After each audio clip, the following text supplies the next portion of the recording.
তোমার আমি অক্সিজেন দিছি, আগুন দিছি, বাতাস দিছি, রিজিক দিছি, তোমার দুনিয়াতে টিকার মতো বসবাস করার মতো পরিবেশ দিয়েছি, আবহাওয়া দিয়েছি, এনভায়রনমেন্ট দিয়েছি, তোমার নদী নালা, খাল বিল, পাহাড় পর্বত, কত সুন্দর মনোরম দৃশ্যের মধ্যে তোমাকে রেখে দিয়েছি। এত সুন্দর পৃথিবী তোমাকে দিয়েছি, এত সুন্দর পরিবেশ দিয়েছি। পৃথিবীতে যা কিছু ছিল সব তোমার জন্য আমি পাঠিয়েছিলাম, তোমার মনোরঞ্জনের জন্য, তোমার সুখের জন্য, তোমার তৃপ্তির জন্য সবকিছু আমি দিয়েছিলাম।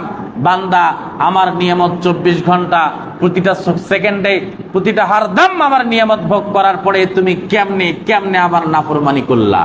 সেই দিন বান্দা কেমনে আল্লাহর সামনে চেহারাটা দেখাবে? এই অনুশোচনায়, এই অনুতপ্ত হয়ে সে যখন লজ্জিত হয়ে আল্লাহর দিকে সে রুজু হবে, ফিরে যাবে এবং এই চিন্তাগুলো করবে এবং সে অনুতপ্ত হবে, আল্লাহর কাছে ক্ষমা চাবে। কায়মনে বাক্যে নামাজের মধ্যে সেজদায় গিয়ে, রাত্রে যখন গভীর হয়ে যাবে, দুনিয়ার মানুষ সব ঘুমিয়ে যাবে, বান্দাটা ওই যে গুনাহ করছে, অপরাধ একটু হয়ে গেছে, এই পেরেশানিতে তার ঘুম আর ধরবে না। বিছনায় সে শুধু উলট পালট হবে, একবার এপাশ একবার ওপাশ।